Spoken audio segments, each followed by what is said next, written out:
Hello student, good morning to all of you. आज हम game theorem का topic number 3 solution of the regular game in terms of mix strategy use करेंगे। Mix strategy हमने तब use करनी है जब हमारे पास सैडल पॉइंट ना हो। जैसे हमने प्रीवियस एग्जांपल में सभी क्वेश्चंस के क्या आ रहे थे, सैडल पॉइंट आ रहे थे। अब हमारे सोल्यूशन जो हमारा टॉपिक 3 है वहां से हमारे किसी भी एग्जाम्पल में सैडल पॉइंट नहीं आएगा, तो हमने मिक्स स्ट्रेटेजी या ग्राफिक मेथड लगा देना है 2x एंड m×2 का। ऐसे कोई भी मेथड आप अप्लाई कर सकते हो। अगर आपको क्वेश्चन में गिवन है कि आपने गेम थ्योरी के साथ या डोमिनेंस मेथड के साथ करना है तब आपने वैसे करना है। अगर पेपर में गिवन नहीं है कि कौन सा मेथड लगाना है तो आप कोई भी मेथड यहाँ पे लगा सकते हो। ये सभी मेथड बहुत इंपॉर्टेंट है। ये सभी क्वेश्चन बहुत इंपॉर्टेंट क्वेश्चन है। ये क्वेश्चन आपको 8 मार्क्स में आएंगे। जो ये डोमिनेंस मेथड है ये आपको पूरा 16 मार्क्स में आएगा। ये सभी टॉपिक्स बहुत इंपॉर्टेंट है और जो लास्ट वाले टॉपिक्स हैं वो आपको शॉर्ट क्वेश्चंस में आएंगे। तो ये सारा चैप्टर बहुत इंपॉर्टेंट चैप्टर है। नाउ अब हम इसकी जो थ्योरम है उसको स्टार्ट करते हैं। इसकी थ्योरम हम प्रिसाइज की बुक में करेंगे क्योंकि स्पेक्ट्रम की बुक में इसको ब्रीफली नहीं दे रखा है, तो इसको हम प्रिसाइज की बुक से स्टार्ट करते हैं। ये थ्योरम बहुत इंपॉर्टेंट थ्योरम है जो आपको 16 मार्क्स में आएगी। इसका स्टेटमेंट क्या है, कंसीडर ए 2 पर्सन्स। हमारे पास पर्सन्स कितने हैं, 2 पर्सन्स गिवन है। जीरो सम गेम, गेम क्या है हमारी, जीरो सम है। विदाउट सैडल पॉइंट, या देखो हमें मेंशन कर दिया कि हमारे पास कोई भी सैडल पॉइंट ना हो तब हमने ये रूल अप्लाई करना है। जब हमारी मैट्रिक्स क्या कौन सी होगी, 2x2 की, तब हमने क्या, अगर और जो हमारे पास सैडल पॉइंट ना आए तब हमने मिक्स स्ट्रेटजी अप्लाई करनी है। आई होप आपको पता लग गया हो कि मिक्स स्ट्रेटजी हमने कब यूज करनी है, जब हमारी मैट्रिक्स 2x2 की होगी और हमारे पास कोई भी सैडल पॉइंट नहीं आएगा। हमने मैट्रिक्स ले लिया A1 A11 A12 A21 A22। इसको ले लिया A1 A2 B1 B2।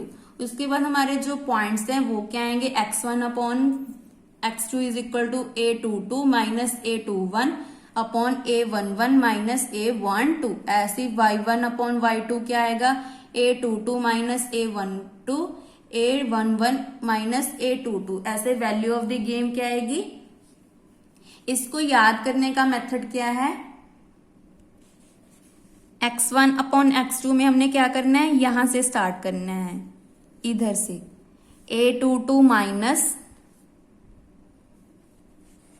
A21, उसके बाद ऊपर चल जाना है A11 माइनस A12। तो हमारे पास ये आ गया। उसके बाद y1 अपॉन y2 में हमने क्या करना है, अपोजिट चलना है, दैट मीन्स एंटी क्लॉकवाइज। ये हमारे क्लॉकवाइज बन गया और ये हमारा बन गया एंटी क्लॉकवाइज। तो ये लर्न करने का मेथड है। अगर आपको ये ऐसे नहीं समझ आ रहा है तो आप खुद से कोई भी मेथड के साथ इसको लर्न कर सकते हो। तो कैसे करें हम, A22 माइनस A21, उसके बाद हमने एंटी क्लॉकवाइज चलना है तो A11 माइनस A21। तो ये हमारा रिजल्ट बन गया। पहले हम क्लॉकवाइज चले थे, अब हम एंटी क्लॉकवाइज चले हैं। ये बन गया। उसके बाद वैल्यू ऑफ द गेम कैसे याद रखेंगे, इसकी पहले क्या कर देनी है, क्रॉस मल्टीप्लाई, सेंटर में डाल देना है माइनस, क्योंकि अगर नीचे से ऊपर करते हैं तो हमारा आगे आ जाता है माइनस। उसके बाद नीचे क्या करेंगे, इन दोनों का प्लस, इन दोनों का प्लस, और सेंटर में हमारा माइनस ही आ रहा है। आई होप आपको इसका मेथड समझ आ गया कि हमने कैसे याद करना है। ये बहुत इंपॉर्टेंट है क्योंकि इसी के हिसाब से हम क्वेश्चंस को फाइंड करेंगे।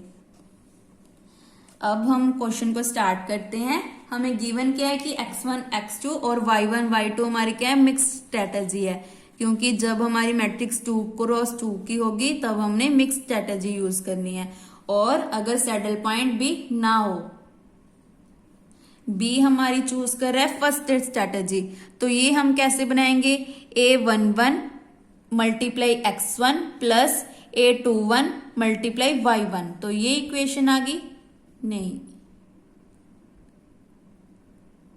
A11 सॉरी b1 x की स्ट्रेटेजी यूज कर रहे हैं ना हमारी, a11 multiply x1 plus a21। Okay, जो ये पूरी लाइन है ये किसको यूज करिए, क्योंकि हम b1 ले रहे थे ना, मैं गलती से b2 भी ले लिया। a11 multiply ax1 plus a21 plus multiply x2, हमारी ये इक्वेशन आ गई। उसके बाद स्ट्रेटेजी 2 है तो क्या आ गया, a21 x1 plus a22 x2, तो ये इक्वेशन आ गई। उसके बाद a चूज कर रहा है फर्स्ट स्ट्रेटेजी, दैट मीन्स ये वाली। सो ये आ गई a11 y1 प्लस a12y2, तो ये इक्वेशन आ गई। उसके बाद स्ट्रेटेजी 2 यूज कर रहे हैं, मतलब कि ये वाली लाइन, तो ये वाली लाइन क्या आएगी, a21 y1 plus a22 y2। I hope आपको समझ आ गया कि ये इक्वेशंस कैसे बनानी है। पहले मैंने गलत कर लिया था, b1 b2 दोनों ही लेकर चली थी, पर b1 क्या ले रहा है, फर्स्ट स्ट्रेटेजी ले रहा है, तो इस पूरी टर्म को हमने इसके साथ मल्टीप्लाई कर देना है। देन उसके बाद हमने क्या किया, ए क्या है, हम क्या एक्सपेक्ट कर रहे हैं कि हमारी जो वैल्यू ऑफ द गेम है वो क्या हो, सबसे छोटी हो, कि जो हमारा खर्चा है वो सबसे कम हो और हमें प्रॉफिट क्या हो, सबसे ज्यादा हो। प्रॉफिट हमारा ज्यादा हो और हमारा जो खर्चा है वो कम हो, इसीलिए हमने स्ट्रेटेजी कौन सी यूज की है, लीस्ट निकाली है, लीस्ट, क्योंकि हम यूज क्या करते हैं, मैक्सिमम, कम खर्चा करते हैं, मैक्सिमम प्रॉफिट कमाते हैं। ऐसे बी क्या होता है, दूसरा पर्सन, वो क्या करता है, मिनिमैक्स स्ट्रेटेजी यूज करता है, और बी क्या करता है, बहुत ज्यादा खर्चा कर देता है पर उसे लॉस हो जाता है, मिनिमम उसका प्रॉफिट होता है, दैट मीन्स लॉस हो जाता है। फॉर एग्जाम्पल जैसे वोट्स होती हैं, जैसे अभी अभी वोट्स ऊपर डली हैं, कांग्रेस और बीजेपी ने क्या किया, ज्यादा खर्चा कर दिया, बट वो क्या हो गए, हार गए, और जो हमारा सीएम कौन बन गया, आम आदमी पार्टी, दैट मीन्स भगवंत मान बन गया। तो इसका मतलब क्या है, जो बाकी पार्टीज थी उन्होंने बहुत सारा खर्चा कर दिया बट उनको लॉस हो गया, तो इसीलिए उन्होंने क्या किया, उनकी जो प्रॉफिट है वो क्या हो गया, लेस देन इक्वल टू बन गया। और हम क्या था, दैट मीन्स आम आदमी पार्टी, उसने क्या किया, कम खर्चा किया बट उसने काम बहुत अच्छे किए, इसीलिए उसे मैक्सिमम वोट्स मिली, तो इसीलिए वो क्या बन गया, पंजाब का सीएम बन गया, क्योंकि वो बहुत अच्छा है, उसने लोगों की बहुत सारी हेल्प्स की हैं, तो इसीलिए वो क्या बन गया, उसने कम खर्चा किया, उसे बहुत सारी वोट्स मिली। तो आपने ऐसे इसको याद रखना है कि ए हम है, कि हम क्या करते हैं, कम खर्चा करते हैं और ज्यादा से ज्यादा प्रॉफिट कमाना चाहते हैं, और हम ज्यादा मेहनत से जो लोग हैं उनका दिल जीतना चाहते हैं। और जैसे आम आदमी और कौन सी हैं, बीजेपी और कांग्रेस, वो क्या कर रही हैं, लोगों का पैसा लूट रही हैं और बहुत सारा खर्चा कर रही है, और उसको क्या हो गया, लॉस हो गया, मिनिमम हो गया, तो ये बन गया हमारा लॉस एट मोस्ट वी, तो ये हमारी बन गई less than equal to V बन गया। आई होप आपको ये समझ आ गया। ऐसे अगर आपको मेरी एग्जाम्पल नहीं समझ आई है तो आप मुझे कमेंट करके बताना, मैं और एग्जाम्पल से आपको एक्सप्लेन कर दूंगी। अब हमने क्या करना है, प्रॉब्लम्स फाइंड करनी है, that means x1, x2, y1, y2 की वैल्यूज फाइंड करनी है। ये तभी पॉसिबल है जब हमारी जो इक्वेशन है वो इक्वल टू में हो। तो सभी इक्वेशंस को हमने इक्वल टू में ले लिया, यहाँ पे दे दिया 3, 4, 5, 6। जो इक्वेशन 3 और 4 है उनको हमने सब्ट्रैक्ट कर दिया, और ये टर्म हमारी आ गई x1 upon x2 is equal to a22 minus a21 upon a11 minus a2। तो एक हमारी ये होगी, इसको मैंने याद करने का मेथड बताया था, क्लॉकवाइज डायरेक्शन। ऐसी हमने 6 में से 5th को माइनस कर दिया इक्वेशन को, तो हमारी ये वैल्यू आ गई। आपने इसको सॉल्व करके भी बताना है, यहाँ पे करके दिखाना है, सॉरी। जो हमारी इक्वेशन 7 है वहां से हमने x2 की वैल्यू को फाइंड कर लिया, इनका क्रॉस मल्टीप्लाई कर लिया, ये टर्म ऊपर आ गई, ये टर्म नीचे आ गई, तो यहां से हमारी x2 की वैल्यू आ गई। हमें पता है कि हमारी जो इक्वेशन है वो किसकी इक्वल होती है, 1 की इक्वल होती है, तो यहां से इसको सॉल्व करके x1 की वैल्यू फाइंड कर लेंगे, x2 की वैल्यू फाइंड कर लेंगे। सो यहाँ पे हमारी बन गई x1 is equal to 1 minus x2, तो यहाँ पे x2 की वैल्यू पुट कर दी। यहाँ पे क्या लिखेंगे, यूजिंग स्टार, इसको कोई भी इक्वेशन नहीं दिया तो यूजिंग स्टार लिख लेते हैं। जब आप सॉल्व करोगे पेपर में तो आपने इसको इक्वेशन 9, 10 ऐसे ही देते जाना है। सो इसका एलसीएम लिया नहीं, यहां पे इन्होंने क्या किया, ओके, जो एक्स वाली टर्म्स है उनको कंबाइन कर लिया। इसका मतलब क्या है, जो ये वाला है इसको आप काट दो, इसकी जरूरत नहीं है। सीधा आप क्या करोगे, x1 as it is plus x2 की वैल्यू सीधा पुट कर दोगे, तो x1 हमारा कॉमन आ गया, तो ये इक्वेशन बन गई। इक्वल टू 1 हमारा चल रहा है, तो x1 को कॉमन निकाले, यहाँ पे इसका एलसीएम ले लिया। एलसीएम क्या आ गया, x1 a22 minus a21 plus a11 minus a12 upon नीचे क्या आ रहा है, a22 minus a21 equal to 1 चल रहा है। नेक्स्ट स्टेप में इन्होंने क्या किया, जो माइनस वाली टर्म्स हैं उनको कंबाइन कर लिया। इन दोनों में से माइनस को बाहर निकाल के a22 a21 आ गया। देन ये वाली टर्म ऊपर आ गई, ये टर्म नीचे आ गई, इसका हमने रेसिप्रोकल कर दिया, तो हमारी x1 की वैल्यू ये आ गई। उसके बाद सिमिलरली x2 की वैल्यू हमारी आ जाएगी। सो क्या करोगे, यहाँ पे जो x1 की वैल्यू है वो यहाँ पे पुट कर दोगे, तो इसके साथ ये वाली टर्म कैंसिल हो जाएगी, तो ये वाली टर्म और जो डिनोमिनेटर वाली टर्म ये आ जाएगी। सिमिलरली हम y1 y2 की निकाल देंगे, फिर से वैसे ही ऊपर इसको सॉल्व करके दिखाना है आपने। यहाँ पे लिख लो सॉल्व इट। वैसे भी आप पेपर में करोगे तो आपको यहाँ पे सॉल्व भी करना पड़ेगा, क्योंकि इसकी जो ये है ये हमें याद नहीं रहेगी। तो वैल्यू ऑफ द गेम क्या बन जाएगी, फ्रॉम 3, 4, 5, 6 इक्वेशन से, जो हमारी ये इक्वेशन है 3, 4, 5, 6, ये आपने सीधा ही लिखना है। इसको क्या करोगे, ऊपर वाले को डिटर्मिनेंट कर दोगे, नीचे इसका क्या करना है, प्लस, इन दोनों का प्लस माइनस इन दोनों का प्लस, तो ये हमारी बन गई value of the game. Now we will prove that x1, x2, y1, y2 are non negative. तो ये दोनों जो हमने अभी वैल्यूज निकाली हैं वो क्या होनी चाहिए, नॉन नेगेटिव होनी चाहिए। ये तो हमें पता है कि हमारे गेम का कोई भी सैडल पॉइंट नहीं आ रहा है, क्योंकि अगर सैडल पॉइंट होता तो वहीं पे हमारे ऑप्टिमल स्ट्रेटेजी आती जाती, तो हमें मिक्स स्ट्रेटेजी यूज करने की जरूरत नहीं थी। Therefore the largest and the second largest term must be lie at the one of the diagonal. इसका मतलब क्या है, a11 बड़ा है हमारा a22 से, a22 सभी बड़े हैं। ये देखो हमने कैसे याद रखना है इसको, a11 a12 a21 a22। सो 1 से स्टार्ट किया, ये इससे बड़ा है, ठीक है। a11 is greater than equal to a22। उसके बाद इन्होंने क्या लिया है, a21, दैट मीन्स ये आ गया हमारे पास। उसके बाद a21, सो ये बन गया। ऐसे इसको याद रखना है, अगर कोई और मेथड है तो आप वैसे भी इसको याद रख सकते हो। सो ये बन गया a11 a22 a12 या 21, इसका मतलब इन दोनों को इंटरचेंज किया है इन्होंने।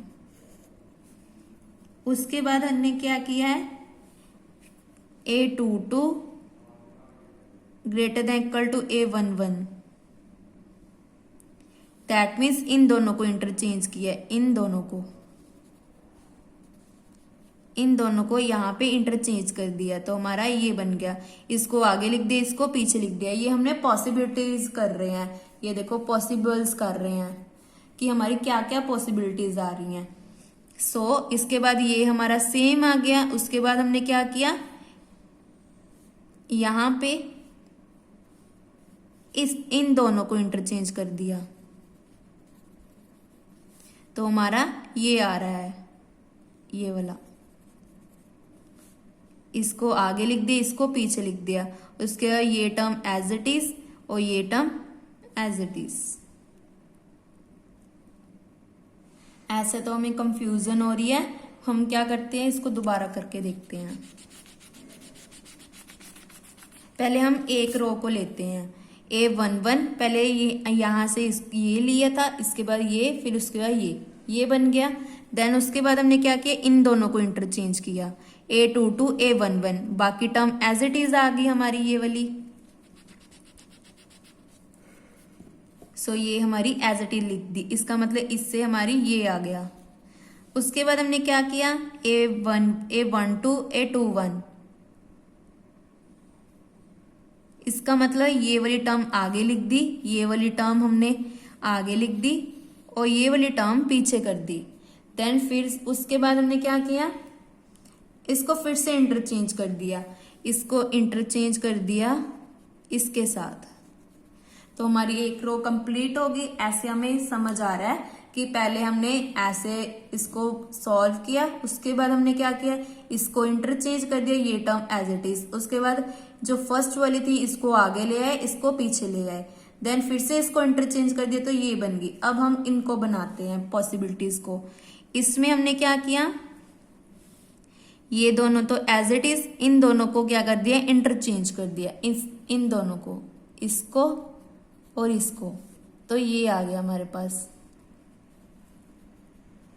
नेक्स्ट स्टेप में क्या किया, A12 greater than equal to A211,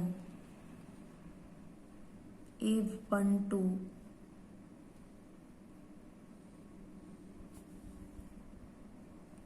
उसके बाद हमने क्या किया, ये वाले को इसके आगे इंटरचेंज कर दिया। ये देखो पहले इन दोनों को किया था, फिर इसके बाद इन दोनों को करते हैं हम, ये वाला इंटरचेंज कर दिया इसके साथ, और ऐसे A21 greater than equal to A12 as it is. यहाँ पे क्या है 21 22, छोड़ो इस स्टेप को हम छोड़ ही देते हैं क्योंकि इसकी केड़ा जरूरत है हमें, तो इसको छोड़ो। अब हम रिमार्क पढ़ते हैं, ये बहुत इंपॉर्टेंट नोट है हमारा जिसको हम एग्जांपल्स में यूज करेंगे। सो क्या है, for the game ABCD we can simply use the formula. तो इसका फॉर्मूला क्या है, जैसे हमने मिक्सर स्ट्रेटेजी में ये फॉर्मूला बनाया, या तो आप ये अप्लाई कर सकते हो या ये अप्लाई कर सकते हो। तो इसको कैसे याद रखना है, पहले तो क्लॉकवाइज ये था हमारा D minus C minus A, sorry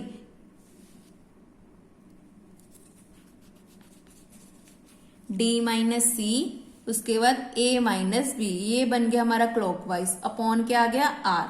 then B की क्या निकालनी है, anti clockwise, that means D minus B, उसके बाद A माइनस C, तो हमारे पास ये आ गया। ये हमारा क्या है, क्लॉकवाइज, ये हमारा एंटी क्लॉकवाइज है, इसको ऐसे याद रखना है। अपॉन क्या आ गया, R तो मैंने पहले भी बताया था, ऊपर क्या करना है, इसका determinant AD minus BC upon R क्या था, इन सभी का प्लस AD प्लस BC। जैसे हमने पीछे किया था, R को क्या लिख सकते हैं, इन दोनों का प्लस AD प्लस DC, फिर आगे क्या आ गया माइनस, फिर B प्लस C, जैसे हमने पीछे याद किया था ये वाला। पहले तो क्रॉस मल्टीप्लाई कर दी थी, फिर इन दोनों का प्लस, फिर इन दोनों का प्लस, सेंटर में क्या आ गया माइनस, तो ये हमारी वैल्यू बन गई R की। तो आप कोई भी फॉर्मूला अप्लाई कर सकते हो।